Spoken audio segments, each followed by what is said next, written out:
Hello, everyone. Thank you for joining us today. Welcome to our third episode of Interoperability Unlocked. I'm Courtney Baker, Marketing Manager at Commonwealth, and of course, we have Liz Lewis, our Director of Product. Today, we are going to talk about trust in TEFCA and the future of FHIR. Liz? Yeah, these are two really important topics that I felt were kind of timely, just sort of given the state of affairs where we are. We had talked about, like, should we talk about what's going on at the federal level, but that's sort of still a mystery. Um, Yeah. but I wanted to sort of do a quick aside and just talk about this program, this Interoperability Unlocked series a little bit, and just sort of highlight that it isn't really meant for us to just come on here and be very pro Commonwealth, even though we both work for Commonwealth. The purpose of Right. this series is just to sort of share from our perspective, from our vantage point, what's going on in the industry. I wanted to just take a second to talk about that a little bit versus feeling a little salesy, because I certainly don't want this series to feel that way. We are going to talk about solutions that are integrated into Commonwealth, but there are also solutions that are problem solvers or puzzle pieces or whatever you want to call it for the broader interoperability industry and can be applicable in many different ways. But today we're going to talk about TEFCA and the T in TEFCA and FHIR all in like 15 minutes. So the rapid fire, that's going to be fun. Yeah. Rapid Yeah, fire. for sure. Okay, so let's set the stage. Why trust matters in data exchange. So what does trust even mean, like in this context of data Yeah. exchange? Like, what are we even talking about here when we say trust? Yeah. So I wanted to talk about this because I think for those in the industry who aren't as intimate with TEFCA as we are here at Commonwealth, I want to sort of think back to what interoperability was like 10, 15 years ago, where really everything was negotiated between a point and a point, right? So we say point-to-point interfaces. Yeah. Point A and point B decide they want to share data together. And so they have a contract in place, typically, and that explains what they're allowed to do within the confines of that data exchange that they're going to set up. And so because they had that contract in place with each other, and because they followed the technical requirements set forth in that contract, they were able to typically trust each other to do the right thing with the data that's leaving their system. A lot of organizations feel and should feel that they are kind of the stewards of the data that is held within their system. I mean, ultimately, we believe that clinical data belongs to the patient. It's my data. It's about me. But realistically, we know that provider organizations really need to be good stewards of that data. And so making sure that only trusted, authorized individuals or organizations have the ability to access that data is super important. So the advent of a national network, such as Commonwealth, and now the other qualified health information networks that exist, of which there are 7 others, potentially soon to be around 10 QHINs if the federal government is able to designate them, fingers crossed. And so this allows for exchange where there is no contract necessarily between point A and point B. There are contracts in place among the hops of exchange. So, for example, we have a contract with our members. Our members have contracts and BAAs with their clients, provider organizations, and down the line. But you have to trust that all of the parties involved in the exchange, of which there are now thousands, tens of thousands, up to over 100,000 or more when you look at Commonwealth, Care Quality, and TEFCA combined. Right. And somewhere along the way, a bad actor or someone who isn't really doing what they're supposed to be doing could get in and could sneak in. Yeah. And we've seen this happen. Like, let's just call it what it is. We've seen this happen. Yep. And so we've had a breakdown in trust. We've had misinterpretation of the rules and requirements. And so you'll hear a lot of us when we talk about TEFCA, talk about the T in TEFCA is trust. It's trusted exchange framework. So it's an exchange framework, but it's rooted in trust. And so it's Literally. it's just quite an important topic, and one that I think everyone should really be thinking about and talking about. There have been additional safeguards put in place in TEFCA that we haven't had elsewhere, that quite frankly are a bit burdensome, but they are meant to raise the bar when it comes to making sure that we trust each other in this kind of new ecosystem that is TEFCA. So I just sort of wanted to underscore what trust was and why we're talking about it in the way that we are, because it is a huge model shift when you think about two entities contracting with each other and trusting each other for exchange, to now tens of thousands or more entities participating inside of this ecosystem, and having to trust that everyone upstream, downstream is all doing the right thing and all playing by the right rules and all interpreting the rules the same way. And so it becomes more difficult to ensure. Do you think we are like almost having to take a step backwards, like going back to the bad apples that have come up inevitably? Do you think we've had to step backwards a little bit to like rebuild the trust, or like how has Yeah. this kind of evolved? Okay. Yeah. Yeah. Yeah. I do think that we have taken a step backwards. I don't think that we had to. I think that it just happened, and Yeah. we had to recognize that this is where we are. There's um and I'll say, even inside of our own community, we're looking at different players and where they're coming in, and we're having to be very critical of different organizations and the reasons why they're going to exchange. And we have to explain, you can do this, but you can't do this. Right. Right. And so understand that if you come into this environment, you are allowed to do X, you're not allowed to do Y. So yeah, I mean, I do think that we've sort of been forced to take a step back.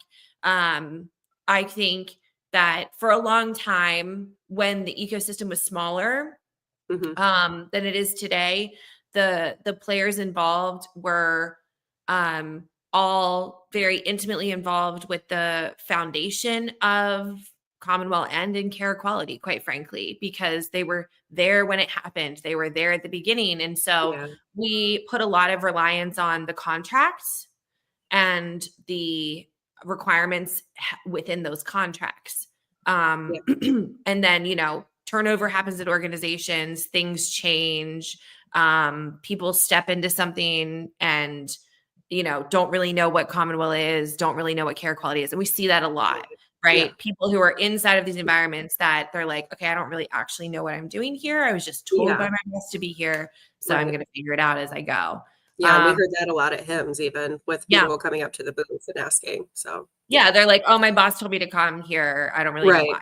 Tell me more. Yeah. Right. And so there's been a re-education process, but also as a part of that re-education process, there's been clarifications around what is treatment. And this is where I think I'll sort of put my Commonwealth role to the side a little bit and just talk about it more generically, because I obviously have my own experiences and biases and all of that sort of thing around this concept of what is treatment and what constitutes treatment, and where's the boundary where treatment ends. When does it begin? When does it end? What can happen in the middle? Because the purpose of getting data for treatment is really the primary thing that exists in these national networks today. For sure. But I do think that there is some benefit in everyone being on the same page when it comes to these purposes, because there's a lot of misunderstanding and crossover that, if I'm working with a provider organization, it's automatically treatment. That's not true, right? It could be something else. It could be payment. It could be operations. It could be clinical research. It could be a host of other things. And we have to sort of segment those things out appropriately. Before we shift to FHIR, is there any like real world examples that you've seen so far that have exemplified the trust in like these early phases of TEFCA? Have you seen it in action, or like Yeah. you have a good example? Yeah. So there's kind of behind the scenes thing that happens in TEFCA that's called vetting. And I mean, it is the word vetting. Yeah. So that's what we're doing. But we are, all of the qualified Yeah. health information networks are submitting every single entrant, every single organization that we want to put on TEFCA through this vetting process. And it has been a We're learning talking experience. thousands, Yeah, right? thousands, Like, what's the volume? thousands. Yeah, lots of Okay. volume. Yeah. Um, Yeah. and it has definitely been a learning process for a lot of different individuals, including myself, as far as just sort of making sure that like logically things make sense. So for example, it's kind of a silly example, but like we had an entrant that I won't name them, but they had a name that was like their name and then MD. Mm, So like think of a word and then MD. That's the yeah. name of their practice. But in the CMS Medicare directory, fee for service directory, it was just VMD, like very abbreviated. Yeah. And so that raised questions like, who is this? Is this the same thing? Is this not the same thing? Like down to that granular of a level of making sure that A matches B, B matches C when we're going through like NPI, does that match? Are Right. they listed in the CMS directory? Do they take commercial insurance? Do they have patient interactions? Like there is a host of information that has to be included to verify that these organizations that are going on TEFCA qualify for treatment-based exchange. So that's just one Right. example. There's Yeah. been, I mean, there's other examples of like organizations going into the vetting process and then the organization closes down and the website shuts down. And then by the time it gets through the cycle, it's like, wait, is this even a practice Yep. anymore? And then you have to take them out. So it's very difficult when you think about the fact that there's like hundreds of thousands of provider organizations and health systems in the United Oh, States. absolutely. Yeah, and we're trying to Yeah. get them all connected to this ecosystem, but also like one by one go through the list and make sure that they're legitimate and they're not just like, doing something under the radar that they Yeah. shouldn't be doing, but saying they're a provider. It's Willy it's nilly. been it's been wild. It's been all consuming, but also for the most part, I think it's been good for all of the QHINs. Like we've all sort of bumped up against various issues and it's allowed us to work together in a really proactive way and allowed us to Yeah. learn. So it's been good. Right. Yeah, for sure. Okay. Shifting gears a little bit to FHIR. Let's talk about the future specifically around FHIR. How is it being positioned in TEFCA today?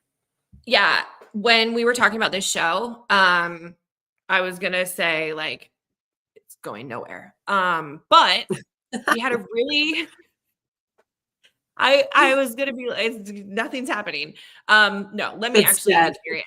No, let me Just be kidding. serious. So no, so two things. The first is that we uh we sort of flew under the radar and did some fire testing.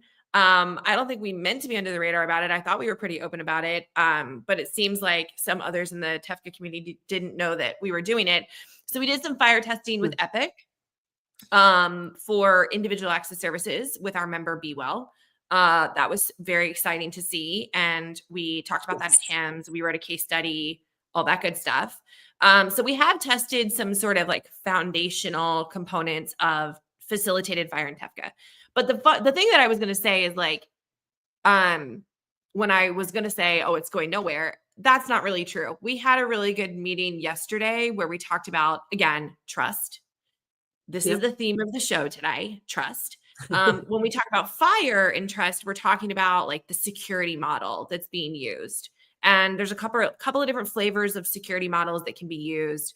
And there's right now we're talking about a very fun and sexy topic, which is certificate management. I know. I know that's just, I mean, I know you're probably jealous that you weren't in that meeting because Oh, certificates are so yeah. fun. But yeah, it is actually moving forward. Yes. And I think we're making some good progress. Internally, we're going to be testing FHIR again in the coming months, probably in the next quarter or so. I guess we're in Q2, so maybe end of Q2, beginning of Q3, when we can kind of rally the troops together and get it going. But yeah, some good movement in the right direction, which is nice to see. Yeah, slow but steady. What are the opportunities or potentially pitfalls in scaling FHIR Yeah. in this sort of like TEFCA world? Yeah. So there's again, theme is trust. Um, One of the biggest challenges is figuring out how point A and point B can trust each other before the data moves. And so Yeah, there's a process that has to take place between a FHIR client and a FHIR server, in order to say, yes, I trust you and we can exchange data. And to date, there hasn't really been um, a highly adopted strategy. That's what yeah, I'll say. An adopted strategy for that. Now, there's a strategy that exists, but it isn't really well adopted yet, and it's a strategy that TEFCA is pushing for as well. So I'm going to pop it up on the screen because yeah, again, we're doing a really sexy show today. We're talking about certificates. We're talking about security, and so I have to put up, an IG in HL7 because it's so fun.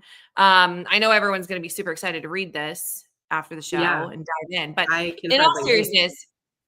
seriousness, so the traditional FHIR model that exists today, it says point A says, hi, I want to get data from you, point B. And then point B says, okay, register with me. And then they're able to one by one uh, authorize the asker to get data.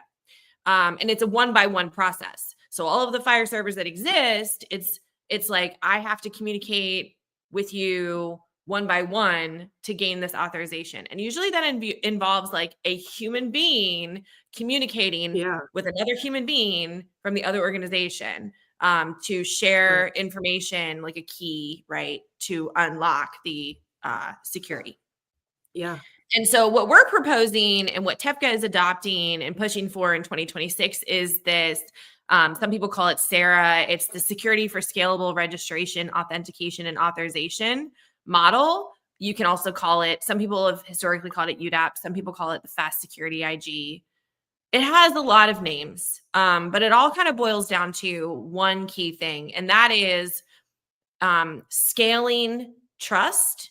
And when you think about a network like Commonwealth, when you think about TEFCA, you think about tens of thousands of organizations wanting to exchange data. We can't one by one ask, do you trust me? Do you trust me? Do you trust me?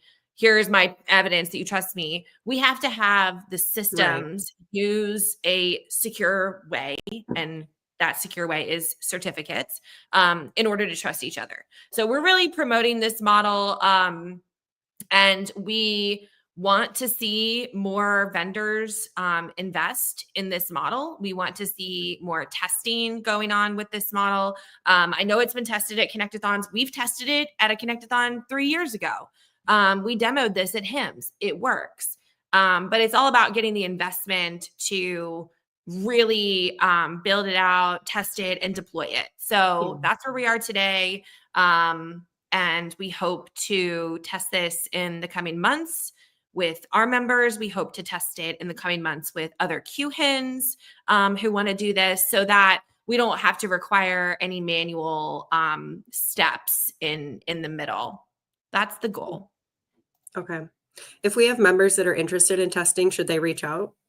Yeah, for sure. Okay. We're trying to get this firework group up and going Yeah. in the next couple of weeks, where we're going to really dive into these topics. And we're going to have support from subject matter experts, and because that's not me, and get some, concerted testing going. Okay, perfect.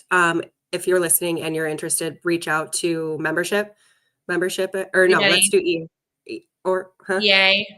Okay, EA. So EA EA at CommonwealthAlliance.org. Feel free to just shoot us an email and we'll get you added to the work group distribution. So, okay, perfect. Before we wrap, let's do some quick hot takes, shall we? I love a good hot take. Yeah. All right, I'm going to give you kind of a question and you got a rapid fire, Liz. You ready? I don't know. It's hard, but I'll try. Okay, I know. So FHIR is the future. True or hype? I think it's true. I think we should be looking to go to FHIR, but we have a ways to go to get there. Fair enough. What's the biggest barrier to FHIR adoption? The ability to scale FHIR adoption. What is the most exciting use case on the horizon? Ooh, I don't know. I love IAS, but I think IAS is already here, patient access. So I'm not gonna say that. I think it's prior authorization. I really want to see prior authorization move to the mainstream, because as a human being, as a patient myself, the prior authorization process sucks for us waiting to get approvals. So prior authorization, that's what I want to see move. Yeah. All right. You did good. You did good at doing a hot take. Okay. Let's wrap up for today. Our next episode, episode 4, will be April 24th, same time, same place, noon Eastern time, LinkedIn Live. And we have a special guest next time. We have Dee Dee Davis coming from the Sequoia Project. We'll be talking all things data usability and the Taking Root movement. So we will see you next time. Thanks for joining. Awesome. Thanks, guys.